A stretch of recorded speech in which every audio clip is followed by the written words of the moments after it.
Hey everyone, and I wanted to make a calm and honest update today because I know that since the release of Jurassic World Evolution 3, I haven't uploaded any content. And I want to be clear right away, this wasn't easy for me, and there are some reason for it. And after finishing the campaign and the challenge modes, I honestly didn't really find my way into the game. And yeah, I started a park, worked on an entrance, playing around with the modular building systems and had some first ideas, but somehow nothing really clicked. The more I tried to force it, so it more became too frustrated me, and at some point I just stopped playing for a few weeks. Not complete, hopped in the game for a few days and looking around, but it don't clicked. And not because I didn't care about the game, but because I felt disconnected from it. And I did become back again and again, and I checked in, try things out, and asked myself what could actually work for me right now. And at the beginning of December, I decided to start fresh with the improved island generator, or with the expanded options that we have new biomes and so. And then I create my own island and sandbox only. No pressure, no expectations. And what you can see here in the background, the island is called Pandora. The name comes from the ancient Greek person Pandora and means the person that all gifted one. And for me, that fits perfectly. And so I adapted the name a little bit and then I call it Pandora. I think it sounds a little bit more nicer for me. And it's a very old island here with a bit of magic and many different habitats. We have temperate areas mixed with conifer forests, coastlines, redwood areas, Mediterranean vegetation, jungle and swamps. Basically everything except the desert biome. And I made the choice on purpose. I wanted habitats that feel livable, with water and enough food. And I think we all know animals would always choose the place where resources are available. And so, no desert. Sorry, but not sorry. And one of the central places on the island is an old temple on an acropolis. And it's a workshop blueprint, but I spent a lot of time making it look older and more oldish here with the decals what we have in game and adding dirt, damage and imperfections. And I'm not done with it at this moment here. Actually, I'm not really done with any area on this island, what you can see here in the video. And that's kind of the point. I work with the flow, and I've had enough of the temple, then I move to the swamp. And if I'm tired about the mud, the swamp section and so, then I work on a waterfall in the tropical area. There's no fixed goal. I just see what feels right and then I work on it. And honestly, that's what works for me right now. I haven't recorded anything of this yet, and I want to show you the island later when it's further along, not every single step here. And so far I've put around 30 hours into this island so far, and usually about, you can say 1 hour per day, that's realistically here. And and even small things like making the temple look old and natural take a lot of trial and error and is very time consuming. And hey, I really enjoy landscape design. The amount of plants, terrain tools and the water option is great. Hey, look at here. We have flowing water, waterfalls, deep water. That's a big step forward compared to Jurassic World Evolution 2. And the jump between part 2 and the current version is huge in this area, I say, with the terrain, landscaping and so on. But there are still things that bother me. For example, the rocks. I miss variation, and in the previous game we had alpine and tire rocks. No, and no, we have mostly these gray rocks for these biomes. And we have only desert, Mediterranean, and tropical and temperate rocks. That's it. And all looks the same. The only difference is the color. Yeah, and many shapes feel very similar of the rocks when I compare them, and are sometimes hard to use in an interesting way for me. And yeah, and I miss more variation with the shapes and the look. And give me some rocks that have a mossy look, and so I think you know what I mean. And the water tool is another point. It often feels too large, and I still don't like that the water disappears when you edit the terrain around it. And I really love an option to lock water in place, because it's frustrating when you had built a nice river or waterfall, and then yeah, you work around with the terrain tools and the water disappear. Wow, god damn it.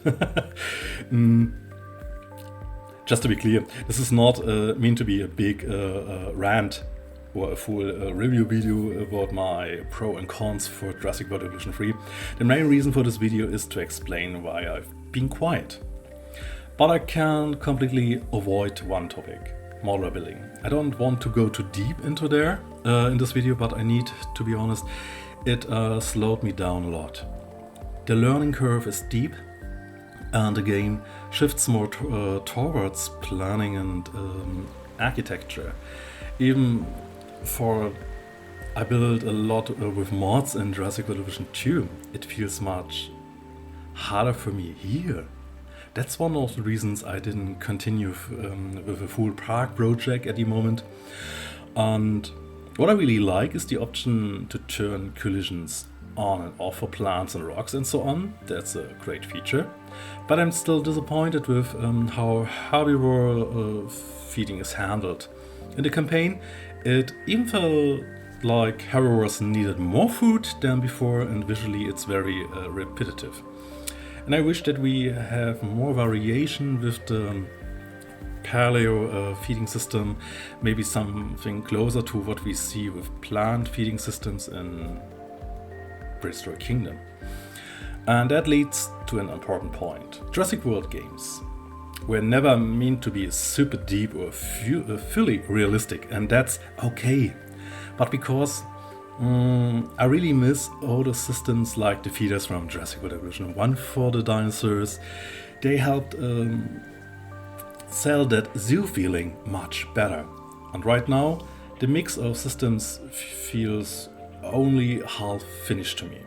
On the surface, a lot looks new and impressive, but in terms of depth, some things are missing.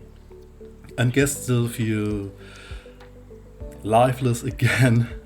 Bridges aren't really used. Dinosaurs don't feel present from gas paths. You cannot see it. Is it so? Hey, why not? In Planet Zoo, is it possible? And so I often ended up feeling that many changes are more cosmetic than truly transformative in this game. And still, I want to enjoy this game. I don't want to lose touch with it, and I want to learn. But I also don't want to force content that I'm not happy with. And on top of that, real life hasn't been super easily lately here for me, and creativity is always connected to how you're doing mentally. And that's just the reality for me. And so I'm giving myself time.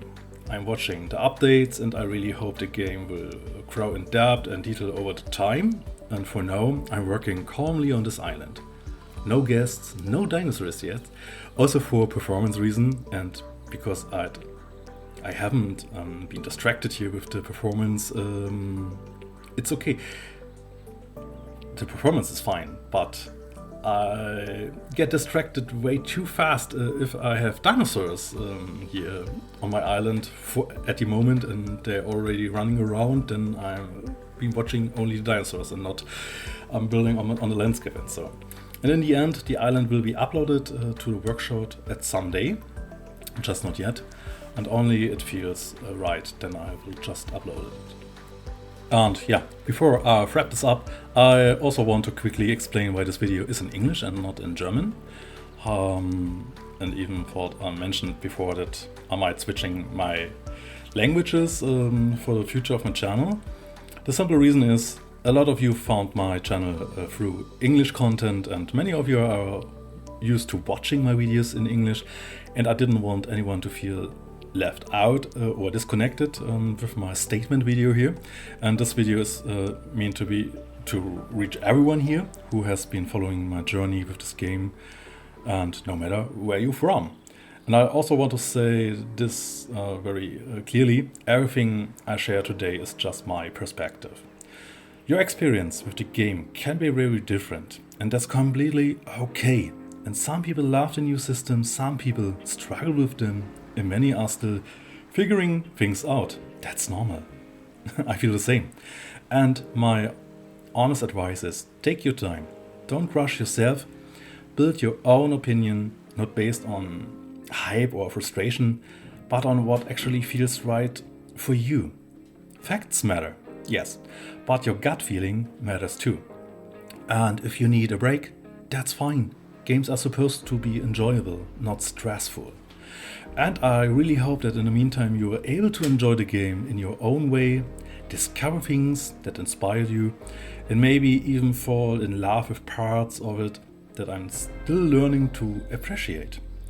There are so many creative people out there doing amazing projects, and watching others can be just inspiring as playing yourself. And I also hope you all had some peaceful and nice holidays, and I truly wish you a good start into the new year. And I hope 2026 brings you health, creativity, and a bit more calm, both in games and in real life. And thank you for sticking around, for your patience and for your understanding. I'm still here, I'm still learning, and I'm still working on things, just at my own pace. And with that, I'll end this video the same way a very big YouTuber once did. Enjoy the game, and we see us very soon.